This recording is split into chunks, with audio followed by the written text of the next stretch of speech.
Ladies and gentlemen, today I will talk to you about supermarket planograms. Eye level is buy level. Planograms, also known as POGs or POGs, I'm not really sure how you're supposed to pronounce it, are actually a diagram.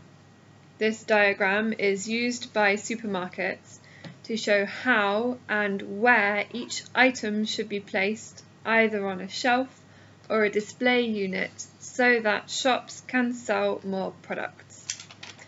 Each diagram includes three main components, the first of which is how many facings a product should have. This means the number, for example, of tins of Heinz baked beans that you can see on the shelf. So not how many are behind it, but how many you can see directly facing the shelf. The second component is how high or low on a shelf each product should be. And the third one is what other products should be located next to each specific product. All of this information can also be combined with stock management software. So this software looks at the sell-by dates of the products and the delivery schedules to create the perfect planogram. You may be wondering if this is common practice in supermarkets. Well, yes it is. Studies show that 60% of retailers use planograms, and generally they print copies off every day and they give them to their shelf stackers to make sure that everything is followed from A to Z. As well as this, shops can track their sales results to see just how effective their POG is, and then they can tweak it for maximum profits. In most supermarkets, the planograms work in a similar way. So let's see if you can recognise any of these characteristics from your local shop.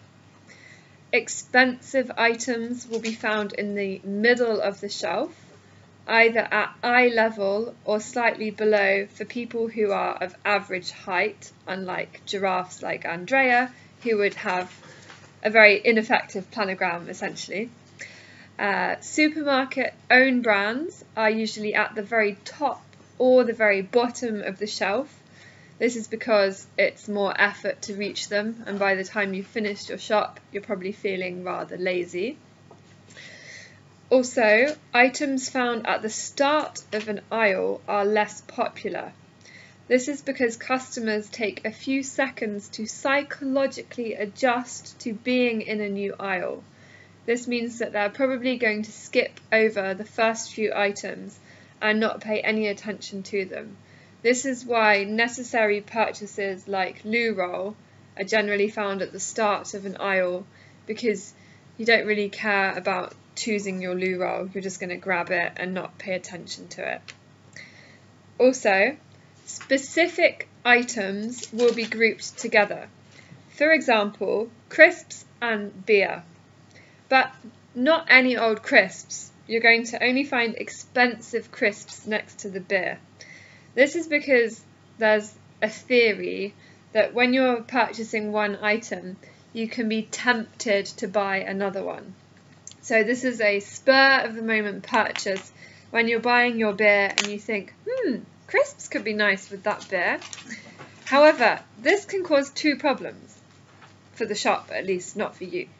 Because in the crisp aisle, there's less space for crisps because we've already got crisps in the beer aisle. And how do you even choose what products go together?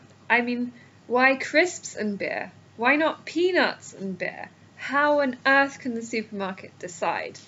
It really is a life or death question. Not. As well as this, supermarkets have other tricks up their sleeves to create the perfect planogram and take all your money.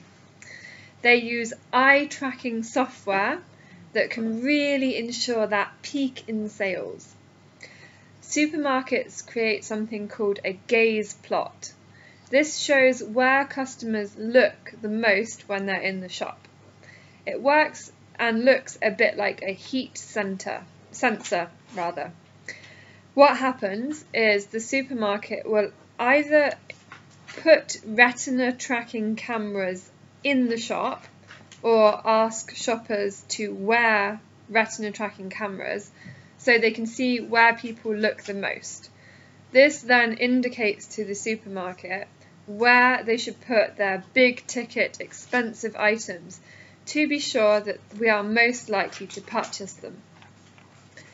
In conclusion, when it comes to that moment that we all dread at the end of our massive shop, it could actually be neuro-tracking and planogramming rather than having eyes bigger than your belly that explains why you never quite manage to stick to that weekly budget.